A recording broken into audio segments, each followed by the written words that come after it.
जी हाँ दोस्तों, स्वागत है आपका एसपीजी चैनल में। दोस्तों आज के इस वीडियो में बात करने वाले हैं कॉलेज यूनिवर्सिटी एनरोलमेंट फॉर्म के बारे में। नामांकन फॉर्म के बारे में हम बातचीत करेंगे। काफ़ी स्टूडेंट कमेंट आए थे, इसलिए सोचा मैंने एक वीडियो बना देता हूँ नामांकन फॉर्म के बारे में कि कैसे भरा जाता है और क्या प्रोसेस होता है नामांकन फॉर्म भरने का। देखिए दोस्तों, आपने BA BCom BSc या MA MCom MSc या UG PG किसी भी कोर्स में एडमिशन लिया होगा, या दोस्तों आपने NCTE की किसी भी कोर्स में लिया होगा एडमिशन, जैसा कि BEd MAd BPed MPed 2023 में आपने एडमिशन लिया हुआ। तो यहाँ पर बात आती है कि इसके जो फॉर्म होते हैं वो कब से भरे जाएंगे, हमें फॉर्म कैसे भरना होता है, सारी जानकारी को देखेंगे वीडियो के माध्यम से।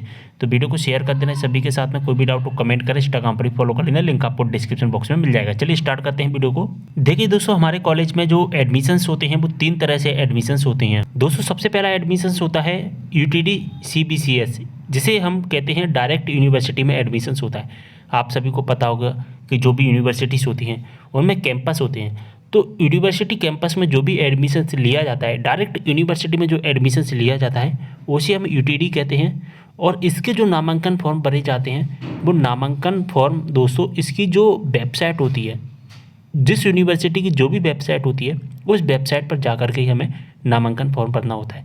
यानी कि हम कहें कि ऑनलाइन इसके नामांकन फॉर्म भरे जाते हैं। चाहे आपने जीवाजी में एडमिशन लिया हो, देवी अहिल्या में लिया हो, रानी दुर्गावती यूनिवर्सिटी में एडमिशन लिया हो, किसी भी यूनिवर्सिटी में आपने एडमिशन लिया है, अगर आपने कैंपस यानी कि यूनिवर्सिटी में एडमिशन लिया है तो फिर आपके जो नामांकन फॉर्म होंगे वो आपको खुद से भरना होगा, ठीक है। और यूनिवर्सिटी की वेबसाइट से ऑनलाइन भरा जाएगा, ठीक है।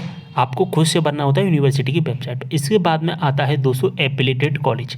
एफिलिएटेड कॉलेज यानी कि जो यूनिवर्सिटी से रिलेटेड जो कॉलेजेस होते हैं, जैसा कि जीवाजी यूनिवर्सिटी होगा, जीवाजी यूनिवर्सिटी से रिलेटेड अदर जिले में जो कॉलेजेस होते हैं उन्हें हम एफिलिएटेड कॉलेज कहते हैं। इसके जो एडमिशन्स होते हैं MP में वो ई-प्रवेश वेबसाइट के माध्यम से होते हैं। काउंसलिंग होती है वो ई-प्रवेश वेबसाइट के माध्यम से होती है। और UTD में यानी कि कैंपस में जो एडमिशन्स लिया जाता है वो यूनिवर्सिटी की वेबसाइट पर काउंसलिंग होती है। लेकिन एफिलिएटेड कॉलेज की काउंसलिंग ई-प्रवेश के माध्यम से होती है। और इससे आपने अगर एडमिशन लिया है तो फिर इसके जो नामांकन होते हैं वो ऑफलाइन होते हैं। ऑफलाइन का मतलब होता है कि आपको कॉलेज में नामांकन नंबर मिलता है, आपको कोई भी काम नहीं करना होता है, ना तो आपको कोई भी फॉर्म भरना है, ना कोई आपको रजिस्ट्रेशन करना है, आपको कुछ भी काम करने की आवश्यकता नहीं होती है। सारा का सारा काम कॉलेज वाले खुद से करते हैं, ठीक है। अगर आपने एफिलिएटेड में लिया है एडमिशन तो फिर आपको कोई भी काम करने की आवश्यकता नहीं है, आपका जो नामांकन फॉर्म होगा वो ऑफलाइन भरा जाएगा। इसके बाद तीसरा नंबर का जो एडमिशन्स होता है वो होता है NCTE कोर्स। NCTE कोर्स जैसा कि BEd MA BA BEd BSc BEd जो भी NCTE कोर्सेज के अंदर जो कोर्सेज आते हैं, अगर आपने NCTE में एडमिशन लिया है तो इसके जो रजिस्ट्रेशन होते हैं वो ऑनलाइन होते हैं। ऑनलाइन यानी कि नामांकन फॉर्म इनके ऑनलाइन भरे जाएंगे, यूनिवर्सिटी की वेबसाइट से भरे जाएंगे। जैसे कि UTD के एडमिशन्स होते हैं ना नामांकन के, UTD के जिस तरह से नामांकन होते हैं ना, ठीक उसी प्रकार से NCTE कोर्सेज़ के यानी कि BEd MAd BA BEd BSc BEd जैसे कोर्सेज़ के नामांकन होते हैं। यूनिवर्सिटी की वेबसाइट से ही आपको नामांकन फॉर्म खुद से भरना होता है, ठीक है। इसका भी ऑनलाइन होगा, आपको खुद से फॉर्म भरना है। और NCTE का भी नामांकन फॉर्म ऑनलाइन भरा जाता है जो कि आपको खुद से भरना होता है। लेकिन एफिलिएटेड का क्या होता है कि कॉलेज से ही नामांकन नंबर मिलता है, ठीक है। अब दोस्तों जो एफिलिएटेड स्टूडेंट हैं यानी कि जिन्होंने एफिलिएटेड के जरिए एडमिशन लिया, एफिलिएटेड कॉलेज में एडमिशन लिया, उनको थोड़ी सी जानकारी और देना चाहूँगा क्योंकि इस बार 2023 में रूल्स चेंज कर दिए गए हैं। क्या रूल्स चेंज किए गए हैं कि UTD CBCS और NCTE कोर्सेज़ के इनके रूल्स वही सेम है। मैंने अभी आपको बताया कि ऑनलाइन करना होता है यूनिवर्सिटी की वेबसाइट पर, लेकिन एफिलिएटेड के 2023 में कुछ रूल्स चेंज कर दिए गए। 2023 के रूल्स को समझने से पहले हमें कुछ इसकी हिस्ट्री समझनी होगी। और हिस्ट्री की अगर हम बात करें MP की, मैं आपको बता रहा हूँ इन्फॉर्मेशन कि 2020 तक सभी नामांकन ऑनलाइन होते थे, जैसे कि NCTE कोर्सेज के और कैंपस के जो होते हैं यूनिवर्सिटी के, ठीक उसी प्रकार सभी के नामांकन होते थे लेकिन ऑनलाइन होते थे। लेकिन 2021 से क्या किया गया है कि एफिलिएटेड कॉलेज के जो नामांकन है वो ऑफलाइन कर दिए गए। ऑफलाइन का मतलब है कि कॉलेज में जाकर के ही आपको क्या करना होता था कि इसकी जो नामांकन फीस होती है वो नामांकन फीस कॉलेज में छात्रों को देनी होती थी, ठीक है। कॉलेज में आपको फीस देनी होती थी और आपका नामांकन नंबर मिल जाता था आपको 8 से 10 दिन के अंदर, ठीक है। आपका जो रजिस्टर्ड मोबाइल नंबर है उस पर आ जाता था, आपको कॉलेज में जाकर फीस देनी होती थी। लेकिन अब 2023 से फिर से इसके रूल्स हैं जो कि चेंज कर दिए गए हैं। और इस रूल्स में क्या किया गया है 2023 में, क्या बदलाव किया गया है 2023 एफिलिएटेड कॉलेज के नामांकन फॉर्म में, अब नामांकन फीस ई-प्रवेश से एडमिशन समय ही ले ली जाती है। अब दोस्तों अभी क्या होता था कि 2021 में जो चेंज हुए थे ऑफलाइन में कि नामांकन फॉर्म की जो फीस होती थी हमें कॉलेज में जाकर देनी होती थी, लेकिन अब ऐसा नहीं होता है। अब नामांकन फीस हमें कॉलेज में जाकर के देनी नहीं होती है।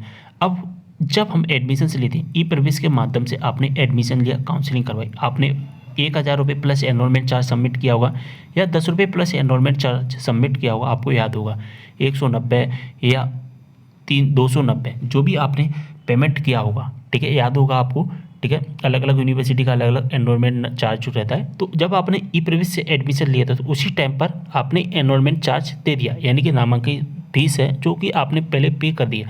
तो अब आपको कॉलेज में नामांकन फीस नहीं देनी होती है। अब आपको क्या करना होता है कि डायरेक्ट कॉलेज से कांटेक्ट करना होता है और आपका जो नामांकन नंबर है आपको मिल जाता है। केवल और केवल नामांकन नंबर के लिए कॉलेज से कांटेक्ट करना। देखिए दोस्तों, आपने कुछ इस तरह से फीस सबमिट की थी, 1,000 रुपये यहाँ पर चार्ज था, 170 रुपये और 1,170 यहाँ पर पेमेंट किया होगा आपने इस तरह से। अब हुआ क्या कि दोस्तों आपने 1,000 रुपये प्लस एनरोलमेंट चार्ज तो सबमिट कर दिया, लेकिन ये कहाँ पर चला गया, ये यूनिवर्सिटी में नहीं जाता है, ये अभी कहाँ जाता है, हायर एजुकेशन डिपार्टमेंट में पेमेंट चला जाता है।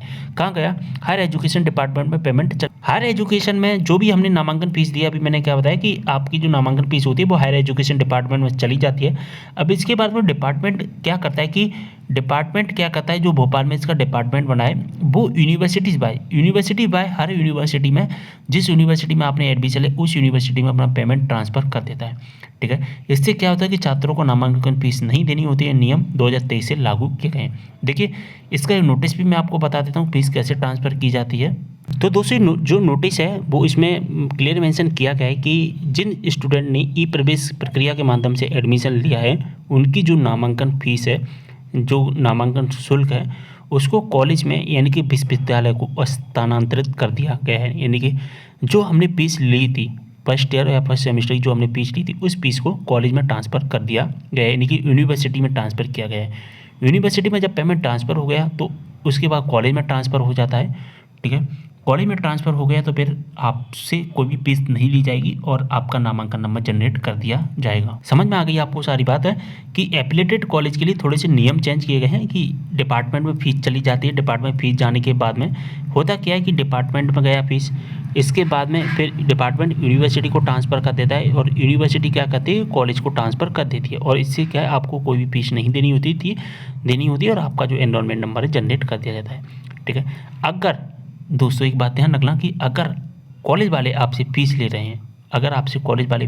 हैं, ठीक है, ध्यान रखना कि अगर आपसे कॉलेज वाले फ़ीस ले रहे हैं तो इसका मतलब है कि डिपार्टमेंट ने आपसे जो फीस ली थी 170 या जो भी फीस ली थी उस पेमेंट को आपके अकाउंट में ट्रांसफ़र कर दिया गया है। अगर कॉलेज वाले आपसे फ़ीस लेते हैं तो इसका मतलब है डिपार्टमेंट ने आपकी जो फीस है वो आपके अकाउंट में ट्रांसफ़र कर दी है। अगर डिपार्टमेंट ने आपकी फीस आपके अकाउंट में ट्रांसफ़र नहीं किया तो कॉलेज वाले आपसे फीस नहीं लेंगे। अगर डिपार्टमेंट आपसे आपका जो पेमेंट है वो ट्रांसफ़र कर देता है आपके अकाउंट में तो आपसे फीस नहीं जो कि ली जाएगी, ठीक है। और जब डिपार्टमेंट आपका पैसा ट्रांसफ़र करता है तो एक मैसेज आएगा आपके पास में, मैं आपको बता देता हूँ। कुछ इस तरह का मैसेज आएगा जैसा कि यहाँ पर देख पा रहे हैं। कुछ इस तरह का मैसेज है जो कि 11 दिसंबर को मैसेज आया था। यहाँ पर लिख रखा गया कि डियर कैंडिडेट रिसिप्ट 191, यानी कि कुछ पेमेंट यहाँ पर बढ़ा करके दिया जाता है against dear candidate receipt 191 application number, जो आपका एप्लीकेशन नंबर वो एप्लीकेशन और ट्रांजैक्शन नंबर यहाँ पर आ जाएगा और जो भी यूनिवर्सिटी है उस यूनिवर्सिटी का नाम आपको दिखाई देगा। ये कब होता है कि जब डिपार्टमेंट है ना आपका पैसा ट्रांसफ़र कर देता है आपके अकाउंट में। डिपार्टमेंट यूनिवर्सिटी में पैसा ट्रांसफ़र ना करके स्टूडेंट के अकाउंट में ट्रांसफ़र कर देता है, ठीक है। स्टूडेंट के अकाउंट में अगर पैसा ट्रांसफ़र हो रहा है तो इसका मतलब है कि कॉलेज वाले आपसे पेमेंट लेंगे एनरोलमेंट का। अगर पैसा ट्रांसफ़र नहीं हो रहा है तो फिर आपसे पैसा जो कि एनरोलमेंट कॉलेज का जो कि चार्ज है वो कॉलेज वाले आपसे नहीं लेंगे, ठीक है। एफिलिएटेड के कुछ नियम्स हैं, रूल्स हैं यहाँ पर चेंज किए गए हैं 2023 में, इसलिए मैंने सोचा एक कंप्लीट वीडियो के माध्यम से मैं आपको सारे रूल्स समझा देता हूँ। तो दोस्तों मुझे नहीं लगता कि 2023 में एमपी के जो नामांकन फॉर्म के रूल्स हैं वो आपको कुछ भी समझ में नहीं आए हो। मैंने सारी जानकारी अच्छे से आपको दी है। अगर आपको फिर भी कोई भी डाउट हो आप मुझे कमेंट करना। मिलता है अगली वीडियो में एक और जानकारी के साथ, तब तक के लिए बाय।